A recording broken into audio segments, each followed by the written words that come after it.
Ration ടോക്സിന് അടുത്ത വീഡിയോയിലേക്ക് സ്വാഗതം. ഇന്നിപ്പോൾ നമ്മൾ പറയുന്നത് വെച്ചാൽ ഓണത്തിന് പ്രധാനപ്പെട്ട ഒരു 3-4 വലിയ സിനിമകൾ ഇറങ്ങിയിട്ടുണ്ട്. നമുക്കറിയാം ARM, കിഷ്കിന്ദ കാണ്ഡം, കൊണ്ടൽ, അതുപോലെ ബാഡ് ബോയ്സ് പോലുള്ള സിനിമകളൊക്കെ ഇറങ്ങിയിട്ടുണ്ട്.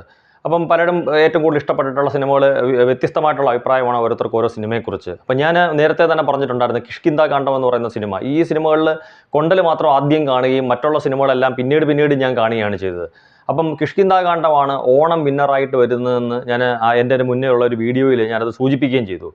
നമുക്കറിയാം ഇപ്പം കിഷ്കിന്ദ കാണ്ഡവും മറ്റ് സിനിമകളും തമ്മിലുള്ള വ്യത്യാസം എന്താണെന്ന് വെച്ചാൽ ഇപ്പോൾ അജയൻ്റെ രണ്ടാം മോഷണം എന്ന് പറയുന്ന സിനിമയെ സംബന്ധിച്ചിടത്തോളം വലിയ രീതിയിലുള്ള ഒരു മുതൽ മുടക്ക് ചെയ്തിട്ട് നിർമ്മിച്ചിരിക്കുന്ന സിനിമയാണ് അജയൻ്റെ രണ്ടാം മോഷണം അല്ലെങ്കിൽ ARM എന്ന് പറയുന്നത്. അപ്പോൾ അതിനെ സംബന്ധിച്ചിടത്തോളം അത് തിരിച്ചു പിടിക്കുന്ന വലിയ തോതിൽ ഒരു എമൗണ്ട് തിരിച്ചു പിടിച്ചാൽ മാത്രമേ ആ സിനിമ ഒരു ബോക്സ് ഓഫീസിൽ ഒരു വലിയ വിജയമായി തീർന്നെന്ന് നമുക്ക് പറയാൻ പറ്റൂ. ഇപ്പോൾ കൊണ്ടൽ എന്ന് പറയുന്ന സിനിമയാണെങ്കിലും ബാഡ് ബോയ്സ് എന്ന് പറയുന്ന സിനിമയാണെങ്കിലും അതിന് നിർമ്മാണ ചെലവ് വലിയ കാര്യമായിട്ടുണ്ടായിട്ടില്ലെങ്കിലും അതിൻ്റെ മുതൽ തിരിച്ചു പിടിച്ചിരിക്കുന്ന ലാഭവിഹിതവും കൂടെ നമുക്ക് നോക്കേണ്ടി വരും. കിഷ്കിന്ദ കാണ്ഡം എന്ന് പറയുന്ന സിനിമയെ സംബന്ധിച്ചിടത്തോളം നമുക്കറിയാം വളരെ ചെറിയൊരു മുതൽ മുടക്കിൽ നിർമ്മിച്ചിരിക്കുന്ന ഒരു സിനിമ അതിൻ്റെ തിരിച്ചു പിടിച്ചുകൊണ്ടിരിക്കുന്ന എമൗണ്ട് എന്ന് പറഞ്ഞാൽ ദിനം പ്രതി ഓരോ ദിവസം കഴിയും തോറും ഒരു വലിയ രീതിയിലുള്ള വിജയത്തിലേക്കാണ് ആ സിനിമ പോയിക്കൊണ്ടിരിക്കുന്നത്. അപ്പോൾ ആ സിനിമ നമ്മൾ നോക്കുമ്പോൾ മറ്റ് സിനിമകളിൽ ഈ സിനിമ എങ്ങനെയാണ് വ്യത്യസ്തമാവുന്നതെന്ന് നമുക്ക് നോക്കുമ്പം നമുക്ക് ആദ്യം തന്നെ നമുക്ക് പറയാൻ പറ്റുന്നത് ഇതിന് ശക്തമായിട്ടുള്ള ഒരു കഥയും ആ കഥയ്ക്ക് ഒത്ത ഒരു തിരക്കഥയും സംഭാഷണവും ആണ് ഈ സിനിമയുടെ നട്ടെല്ലെന്ന് പറയുന്നത്. അതോടൊപ്പം തന്നെ ഈ സിനിമയുടെ സംവിധാനം കൈകാര്യം ചെയ്തിരിക്കുന്നത് സംവിധായകൻ എന്നുള്ള രീതിയിൽ എനിക്ക് ദിൻജിത്ത് അയ്യത്താണെന്ന മറ്റോ ആണ് ഡയറക്ടറുടെ പേര്. അദ്ദേഹത്തിൻ്റെ ആ ഒരു സംവിധാന മികവെന്ന് പറയുന്നത്, അതായത് ഈ ഒരു കഥയ്ക്കും തിരക്കഥയ്ക്കും ആ ഒരു സംഭാഷണവും കൂടെ ചേർന്ന് വരുന്നതിനെ ഏറ്റവും നല്ല രീതിയിൽ എക്സിക്യൂട്ട് ചെയ്യാൻ സാധിച്ച ഒരു ഡയറക്ടർ എന്നുള്ള രീതിയിൽ അദ്ദേഹത്തിന് അതാണ് ഈ സിനിമയുടെ ഏറ്റവും വലിയ വിജയം.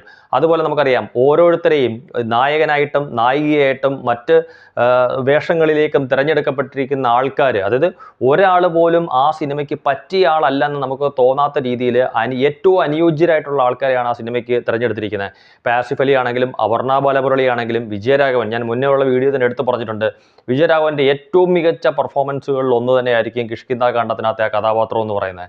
അപ്പോൾ ഈ സിനിമ മുന്നോട്ട് പോയിക്കൊണ്ടിരിക്കുമ്പോൾ ഇപ്പം നമുക്കറിയാം ഇപ്പം അതിൻ്റെ ഒരു ഫസ്റ്റ് ഹാഫ് ഒരു പതിഞ്ഞ താളത്തിൽ ആ സിനിമ തുടങ്ങിയിട്ട് അതിൻ്റെ ഒരു സെക്കൻഡ് ഹാഫ് കഴിഞ്ഞ് അങ്ങോട്ട് പോകുമ്പം ഈ അവിടെ നടന്നിരിക്കുന്ന സംഭവമായിട്ട് ബന്ധപ്പെട്ടിട്ടുള്ള നമ്മുടെ മനസ്സിൽ 1000 സംശയങ്ങളാണ് നമുക്കുണ്ടാകുന്നത്.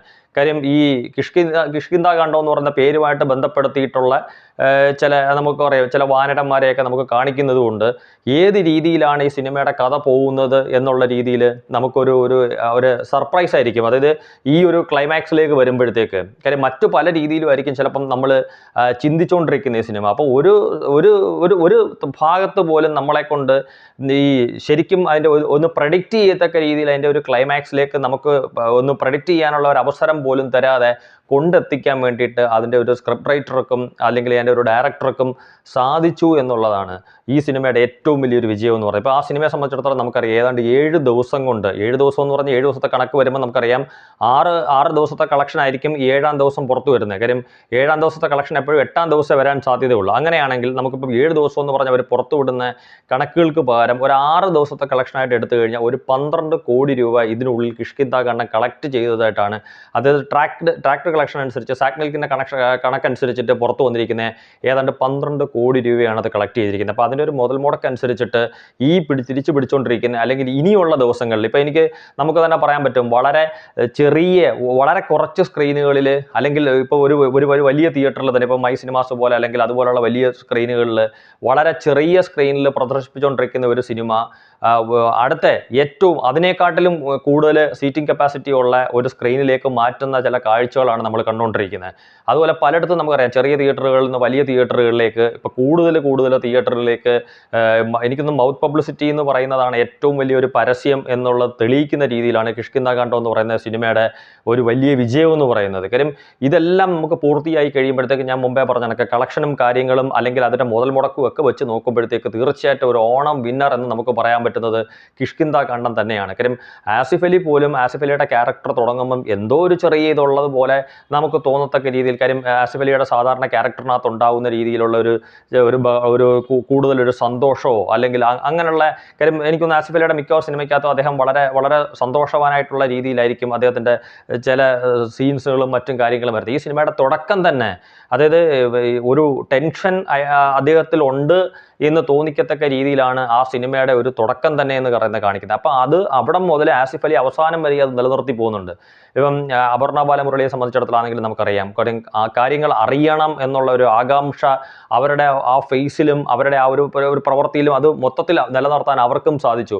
പിന്നെ ഇതിൻ്റെയൊക്കെ ഞാൻ എപ്പോഴും പറയുന്ന കണക്ക് ഒരു ചുവട് മുകളിൽ അല്ലെങ്കിൽ ഒരു പടി മുകളിൽ നിൽക്കത്തക്ക രീതിയിലാണ് വിജയരാഘവൻ്റെ ഈ സിനിമയിലെ പെർഫോമൻസ് എന്നുള്ള കാര്യത്തിനകത്ത് യാതൊരുവിധ തർക്കവുമില്ല. കാര്യം അത്രയും ഗംഭീരമായിട്ട് അത്രയും മനോഹരമായിട്ട്, കാര്യം അദ്ദേഹത്തിൻ്റെ എക്സ്പ്രഷൻ എന്ന് പറയുന്നത് കഴിഞ്ഞാൽ, കാര്യം ഈ നമ്മൾ പറഞ്ഞ കണക്ക് എനിക്ക് ഇപ്പം നമ്മളിപ്പോൾ ഒരു സിനിമയാണെങ്കിൽ പോലും വളരെ നന്നായിട്ട് ഓടിക്കൊണ്ടിരിക്കുന്ന ഒരു സിനിമയാണെങ്കിൽ പോലും നമ്മൾ അതിൻ്റെ അഭിപ്രായം പറയുന്നത്, കാര്യം ഇപ്പം ഏറ്റവും ഓണം വിന്നർ എന്നുള്ള രീതിയിൽ മുന്നോട്ട് പോയിക്കൊണ്ടിരിക്കുന്ന ചില സിനിമകളെക്കുറിച്ച്, അതായത് ഇപ്പോഴും നിറഞ്ഞ സദസ്സിൽ പ്രദർശിപ്പിച്ചുകൊണ്ടിരിക്കുന്ന സിനിമകളെക്കുറിച്ച് നമുക്ക് പറയുന്നതിനകത്തൊരു പരിമിതിയുണ്ട്. നേരെ മറിച്ച് ഓടിത്തളർന്ന് തിയേറ്റർ വിടാൻ നിൽക്കുന്ന സിനിമകളെക്കുറിച്ച് നമ്മൾ ഈ സമയത്ത് സംസാരിക്കുന്ന പോലല്ല ഇപ്പോഴും നല്ല തിരക്കിൽ നിൽക്കുന്ന ഒരു സിനിമയെ സംബന്ധിച്ചിടത്തോളം നമ്മളൊരു അഭിപ്രായം പറയുക അല്ലെങ്കിൽ അതിൻ്റെ കൂടുതൽ കാര്യങ്ങളിലേക്ക് പോവുക എന്ന് പറയുന്നത്.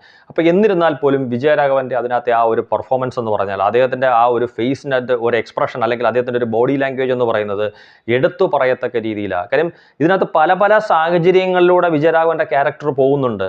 കാര്യം ചില സമയത്ത് നമ്മൾ വിചാരിക്കും മനഃപൂർവ്വമാണെന്ന്, ചില സമയത്ത് നമുക്കറിയാം എന്താണ് ആ പടത്തിൻ്റെ പോയിക്കൊണ്ടിരിക്കുന്ന ആ രീതി കൊണ്ടാണ് അല്ലെങ്കിൽ ഇനി മറ്റൊരു കാര്യം കൊണ്ടാണ് എന്ന് തോന്നിപ്പിക്കത്തക്ക രീതിയിൽ ഇതെല്ലാം ആ വിവിധ ഭാവങ്ങളെല്ലാം കൂടെ കൂട്ടി യോജിപ്പിച്ചുകൊണ്ട് അത്രയും മനോഹരമായിട്ട്, എനിക്ക് തോന്നുന്നു വിജയരാഘവൻ ഒരുപാട് സിനിമയ്ക്കകത്ത് വ്യത്യസ്തമായിട്ടുള്ള സിനിമകൾ കഥാപാത്രങ്ങളെ അവതരിപ്പിച്ച് നമ്മളെ ഞെട്ടിച്ചിട്ടുണ്ടെങ്കിലും ഇത്രയും വലിയൊരു പെർഫോമൻസ്, ഇത്രയും ശക്തമായിട്ടുള്ളൊരു പെർഫോമൻസ് ഒരു പക്ഷേ ചിലപ്പം ചില ആളുകൾക്ക് പൂക്കാലം പോലുള്ള സിനിമകൾ പറയാൻ സാധിക്കും വിജയരാഘവൻ്റെ. പക്ഷേ എനിക്ക് തോന്നുന്നു ഈ സിനിമകൾ കണ്ടതിനകത്ത് എൻ്റെ വ്യക്തിപരമായ അഭിപ്രായം അനുസരിച്ചിട്ട് ഇത്രയും ഗംഭീരമായിട്ടുള്ള ഒരു പെർഫോമൻസ് അദ്ദേഹത്തിന് മറ്റേതെങ്കിലും ഒരു സിനിമയിൽ ഇതുവരെ കണ്ടിട്ടുണ്ടോ എന്ന് ചോദിച്ചാൽ, ഇപ്പോൾ എനിക്ക് തോന്നുന്നു ഈ സിനിമ റിലീസ് ചെയ്യുന്നതിന് മുമ്പ് വിജയരാഘവൻ തന്നെ പറഞ്ഞ ഒരു കാര്യമുണ്ട്, ഈ സിനിമയുടെ സ്ക്രിപ്റ്റാണ് ഈ സിനിമയുടെ ശക്തി. കാര്യം ഇത്രയും ഭംഗിയായിട്ടുള്ള അല്ലെങ്കിൽ ഇത്രയും ഗംഭീരമായിട്ടുള്ള ഒരു സ്ക്രിപ്റ്റ് ഈ അടുത്ത കാലത്തൊന്നും കണ്ടിട്ടില്ല എന്നാണ് വിജയരാഘവൻ ഈ സിനിമയെക്കുറിച്ച് റിലീസിന് മുമ്പേ തന്നെ പറഞ്ഞത്.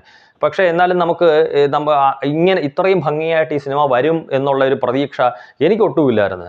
പക്ഷേ ഇത് കണ്ട് അല്ലെങ്കിൽ അഭിപ്രായം പറഞ്ഞു ഇത് കണ്ടതിന് ശേഷമാണ് ഈ പുറത്ത് നമ്മൾ പറയുന്ന ഒരു പബ്ലിസിറ്റിയിലൂടെ ഈ സിനിമയുടെ ഒരു വലിയ രീതിയിലുള്ള വിജയത്തിലേക്ക് പോകുന്നതിനകത്ത് യാതൊരുവിധ അതിശോക്തിയില്ലെന്നും അത് അർഹതപ്പെട്ട രീതിയിലാണ് ഈ സിനിമയുടെ വലിയൊരു വിജയം. കാര്യം ഇതിന് എനിക്ക് തോന്നുന്നു അല്ലാതെ വലിയൊരു പ്രൊമോഷൻ്റെ ഭാഗമോ അല്ലെങ്കിൽ വലിയൊരു പരസ്യത്തിൻ്റെ ആവശ്യമൊന്നും ഈ സിനിമയെ സംബന്ധിച്ചിടത്തോളം ഇല്ല. കാര്യം ഈ സിനിമ എനിക്ക് തോന്നുന്നു ഒരു 50 കോടി ക്ലബ്ബൊക്കെ കഴിഞ്ഞ് മുന്നോട്ട് പോകുമെന്നുള്ള കാര്യത്തിനകത്ത് യാതൊരുവിധ സംശയവുമില്ല. അപ്പോഴും അതിൻ്റെ മുതൽ മുടക്ക് വളരെ തുച്ഛമായിട്ടുള്ളൊരു മുതൽ മുടക്കിൽ തീർന്നിട്ടുള്ള സിനിമയാണ് ആ സിനിമ എന്നുള്ളത് നമുക്കറിയാം. എന്തായാലും നമ്മളൊക്കെ പ്രതീക്ഷിച്ച കണക്ക് അല്ലെങ്കിൽ നമ്മളൊക്കെ ആഗ്രഹിക്കുന്ന കണക്ക് കിഷ്കിന്ധാ കാണ്ഡം തന്നെ ഓണം വിന്നറായി തീരട്ടെ. Thank you.